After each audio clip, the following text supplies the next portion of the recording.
And welcome back to Completely Unoriginal, your place for everything nerd here at DakotaBroadcasting.com. I'm Adam St. Paul, joined as always by Kurt Campbell and Tony Zur. Gentlemen, how's it going today? Pretty good. No complaints here, man. Lots of stuff to talk about, so we'll hop right into it. I think first off, we should touch on the Daredevil TV series, which has returned to Netflix. Season 2 it has been released. I did not binge it, but I am done with it. I'm 3 in. You're 3 in. And Tony, are you a fan of the Daredevil series? I haven't seen any of them, man. Oh my! Not even gosh. the first season? Oh, I haven't seen anything, man. Oh, we're just gonna have to go to town on you for that. You guys go ahead, man. Well, you know, it's definitely worth watching, Tony. Have you heard it? Like, I mean, you've obviously heard of it, correct? Oh, I hear that it's just amazing, and that that they get Matt Murdock down to a T, and I hear nothing but good things. So, is it a lack of interest? Is it a lack of time? I know you got kids, and you like to get as many movies as you can in. So. Right, and I've been doing a lot of joke writing lately and stuff, and also when I start a series of something, I have to finish it. And right now I'm in the middle of Star Trek: The Next Generation, and I can't just stop and go to something else. Well, that's a long series, so. I know. That's why it's taking me so long. So they're an hour long a piece and stuff. But I'm in season 6, and I think there's like 8 seasons or something. So You're I'm getting there. Okay. And Daredevil, it was either like between Daredevil or Gotham or what's the other one? The Flash. I've gotten about 3 episodes into The Flash, and I like that. It's good. Yeah, The Flash is very good. Now that's one I have not watched, is The Flash. I do like Gotham. Kurt and I talk about that one pretty regularly. I'm an episode behind because I don't have cable, and I just watch it on Hulu when it becomes available for free. But I'm trying to think. They've introduced Mr. Freeze this season, which has been fine. Other than that, they aren't doing really anything earth-shattering at the moment in Gotham. Well, they've also brought in... They got they got Paul Rubens to come back as the Penguin's dad, and it's perfect casting. What? Well, yeah, he was in Batman Returns as Penguin's dad. Yeah, I forgot about that. So there you go. No, I mean, it's not the end of the world. That's a little spoiler for me. I haven't gotten that far yet. So. Well, it was announced. Oh, it was? It was widely announced, so we're not spoiling anything. So that makes it okay. Yeah. Yep, okay. I think you're wrong. No, I'm just kidding. No big deal. But, no, back to Daredevil, and, maybe just in general, Tony, you can just chime in with superhero television as a whole, because it's definitely really, really picking up when it comes to quality, storytelling, and really nailing the characters. And that's probably the biggest sin that those old, for instance, there was like a Generation X TV show years ago, live action. There was a Nick Fury movie starring David Hasselhoff on Fox once upon a time. And that was the biggest thing, was that they failed to nail the characters. Season 2 of Daredevil, sorry. Season 2 of Daredevil, they cast John Bernthal as the Punisher. I will now let Kurt say the nickname that he and I have now coined as... So we refer to him as the Shanisher, because he plays Shane from The Walking Dead, of course. So yes, they cast John Bernthal as the Shanisher, or the Punisher. He does a great job, and that's probably I can't go into spoilers yet because at least Kurt hasn't seen the rest of it, but definitely worth your time viewing if you get the chance. Yep. Well, and they have like Vince D'Onofrio as Kingpin. Yeah, the first season. Go ahead. Killed it. Yeah, killed it in the first kills season. Kills it dead. He's amazing. Yeah. It's funny because he as the Kingpin flies right off the TV, or flies right at you from the old Spider-Man cartoon series. Did you ever watch that, Tony, growing up? Oh yeah. Yeah, Vincent D'Onofrio is exactly like that Kingpin, maybe a little more soft-spoken, but exactly like it. Yeah, and I'm sure a little darker than he was in a kid's cartoon. That's true, too. It's funny, actually, if you go back and watch that show, that entire series, and you know what I'm talking about, Tony, the animated Spider-Man series from the 90s, right? Oh, yeah, Spider-Man. Yeah, exactly, radioactive, yeah. Spider-Man he punches one person in that entire run of that show. I'm dead serious, because they were so against physical violence, so he'll shoot the webs at him all the time. He just captures you, but he only punches one person in that entire show, and it's hard to believe, but that is the case, so. It is I just, did not know that. And it's just like too. I believe this is true, and I'd have to like go look up what the actual stat is. MacGyver never holds a gun. I do that. In the TV show MacGyver, because the guy who created it was an anti-gun, not activist, but was anti-gun, and he wanted to show that you can do things, of course, without a gun, but not everyone can make a slingshot out of a toothpick and a rubber band or something. So. Yeah, I going back to you guys talking about John Bernthal and his nickname with you guys, the Shamisher. Shanisher. I always just thought he kind of looked like a male reproductive organ. Oh, that's not nice. He's a good-looking dude. Oh, come on. I don't know, dude. It's like, I don't know. He just has that look about him. You are so far up your own. Yeah, okay. No, I'm just kidding. I guess. Yeah, I think he does a great job as the Punisher. He is probably not that. He hasn't done a ton as an actor, and it kind of shows because a lot of the same things that he does with the character Shane, he does with the Punisher, and you'll see that more as the season goes on with little ticks and things like that I notice. So he tends to kind of play the same character, but he does it just very, very well. And they really nailed it when it came to the Punisher. He may not have a wide range, but he's perfect. Yeah, there you go. He's That's perfectly cast for the role. That's a good way to put it. I heard that him and Tom Holland actually auditioned together for Spider-Man and for Punisher. Oh, wow. Something like that. Interesting. So I guess we can move on from there and go to Batman v Superman, Dawn of Justice. We, as far as I know, unless Tony has streamed it or something, I know Kurt hasn't seen it. I have not seen it, but the early reviews are just killing this thing, and it is just crazy. And I guess, what are our thoughts? We'll start off, Tony. Well, I just want to, first of all, just point out the fact that Kurt doesn't know what he's talking about. I never have streamed a movie in my life. Hey, I didn't say that. I said it. I just. Okay. And all I said was I know for a fact Kurt had not seen it. I did not know for a fact that you had not seen it yet. So. Yeah, I have not seen it. I mean, is it in our theaters now? It'll be out probably. It's Friday. It's out now. It was probably. They might have had some midnight showings. I guess I wasn't that crazy to go see it there, but. No, I have not. I have not seen it. I'm not in a really massive rush to see it. Yeah. It's just it's just one of those. And from what I watched a couple of reviews on it, non-spoiler reviews of it, and they pretty much said that what you see in the trailer, they did. Those are pretty much all of the high points of the movie that should have been left just to the movie and not to the trailer. Yep. They did ruin a lot of it. What were they thinking? I know we probably talked about it on this podcast in the past, but what the heck was Warner Brothers thinking releasing that second trailer that they did where you see Doomsday and everything like that? They need to start making trailers. They need to start going backwards. They need to start making trailers smaller. And that's it. Like, honestly, that first one that they released at Comic-Con, where it was just Batman next to the bat signal and Superman hovering above, do you bleed, you will.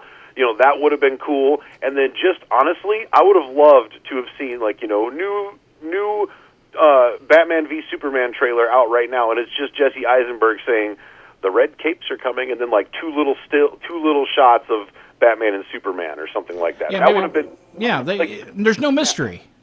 Exactly. They just need to stop releasing these long trailers and releasing 4 or 5 of them plus teaser spots. That's how they try to keep in the news, in the forefront of people's minds. So the problem is you have to have a movie that has more good moments than fit in a trailer. If you've only got 2 to 2.5 minutes of good, exciting moments in your 2.5 hour movie, you got problems. Yeah, for sure. And what I have heard from the early reviews is that Ben Affleck is great as Batman. So if you teased Batfleck when it was announced, which I think a majority of people did. I did not. Then you might have to eat some crow on that, but that's fine. Whatever. I hear that Henry Cavill is fine as Superman. He's okay. If he had a consistent American accent, he'd be better. But the story is a mess, from what I understand. And if you were worried if you did not like what you saw of Jesse Eisenberg as Lex Luthor from the trailer, you will not like him as Lex Luthor in the film. Yeah, and here's the thing. I had kind of a premonition thing happen to me once, and this is a true story. My wife and my kids. Well, my wife will back it up. But I was coming out. It was late at night. I was coming out of my room to use the restroom downstairs, and I was walking through my hallway, and nothing was out of the ordinary. I come back upstairs, and all of my cats are up at the top of the stairs meowing at something. I come up there, and there is a bat on the floor, just chilling there. Oh, okay. On the floor, and I kind of, freaked out for a second and stuff, but I went in the kids' room, and I grabbed one of those claw things that you can get for your kids. Oh, yep. Sure. Yeah, the claw things. I grabbed that, and I hooked that bat on the wing, and as I lift it up, no shit, its wing was resting over my kid's Batmobile. and that day, a couple hours later, was when they announced Ben Affleck as Batman. So it was very this is either a really good thing or a really bad thing. So you had a small omen, is what you're saying. Yeah. Exactly, man. And so Ben Affleck being Batman, when you look at him in stuff like Argo and The Town, I can see how he's going to be a good Batman. Yeah. Mm-hmm. Apparently he plays him, the reviews I've seen, he plays him very dark, and he plays to the some of the less admirable aspects of The Dark Knight. It's definitely, people love to use the term gritty, and this is a much more violent Batman than you have seen in previous incarnations, and that was one of the things that, according to what I've read and what I've heard, that they liked, is that because Superman is making people more violent somehow, and it actually makes sense in the narrative of the film, and that's why Batman has had to come out and, of course, wreak even greater justice than he normally would. So, I guess I'm looking forward to that, and I am much more of a Batman guy over Superman. But I hear they also absolutely and utterly shoehorn, almost Amazing Spider-Man 2-esque, the Justice League into the movie somehow. So, and that just goes, listen, I understand it, Sony. You wanted to try to create a universe for Spider-Man. He was your main target or main attraction that you had, and you wanted to build around him. I understand, DC, that you are Warner Brothers, that you have Batman and Superman, and you want to build a universe around them. Not everyone can be Marvel's The Avengers. No. That took years of planning, lightning in a bottle, and even that is starting to crack a little bit. Oh, it's totally cracking. So we'll see. I don't know. I'm ready for Cap 3. Although you may want to slap me because I still haven't seen Winter Soldier, so that's on my list. Haven't seen the Winter Soldier yet? Not yet. You haven't? I haven't. That's incredible. That's insane. I know. You go ahead, bash me. It's fine. It's well, fair. I'm not gonna bash you. Well, for you it. should. It's not bashing kind of a thing. It's just kind of like we talk about the Winter Soldier all the time. And I've heard it's amazing, but I still haven't seen it. I'll tell you this, though. Spider-Man in the new Cap movie is going to be awesome. Yep. That's for sure. And his costume looks great. That's all I know. You're just trying to pick on Tony, aren't you? It looks like Yoda from the second Star Wars movie. You look like Yoda from the second Star Wars movie. I might. I don't know what? I might. But it just means that my skin is silky smooth looking with no wear and tear to it at all. I look like Yoda because I have tufts of hair coming out of my ear, but that's another story entirely. No, it's just, they're Warner Brothers is doing their best to try and create the cinematic universe where they can put the Justice League in. We'll see how it goes. They might have to do some resetting after this movie. Certainly, I'm guessing this is the last time that Zack Snyder is going to get to helm a Superman film. Unless it defies expectations and becomes the biggest blockbuster of the early... Well, I know we've talked about this off the air. I don't know if we've talked about it on the podcast, that I predict, and it's not that it takes a genius to predict this, but I predict a huge opening weekend and then an instant drop-off because there's not going to be good word of mouth and there's not going to be a lot of people going to re-see it. Yeah. So. But I'm just saying, the Rotten Tomatoes thing, first of all, the audience score is awesome. The audience score is up at 74 or 75%. Mm-hmm. And then you have, and Kurt, I wish that I had your little inflection, your little comedic inflection that you do with your voice to make you sound like that quintessential fanboy. Yes, yes, well, Adam can do that as well, yes. Exactly. That's critics. The so-called critics are the ones that that's the low score, but the audience seems to dig it. So who knows, man? Well, I don't know. It could be one of those things. You never know. I'm excited to see it, but I'm not sprinting off. But the thing is that we might want to see it sooner than later. Either that, or we have to get off of Facebook, because I already saw that they've already released pictures and some tiny little bit of video of some cameos that happen and stuff. So yeah, I know what you mean. It's very difficult to be a fan of, say, like The Walking Dead or Game of Thrones and be on Facebook and like those things, because my feed is constantly filled with spoilers that I don't mean to read, but you see a picture, then all of a sudden you read the title, and the spoiler is in the title. There is a special place in hell for people that do that. That's all I gotta say. I agree. Yep. Well, I have a question, because I watched 2 seasons of The Walking Dead, and then I stopped because my buddy spoiled it for me. Mm-hmm. But do they ever actually go off of the air?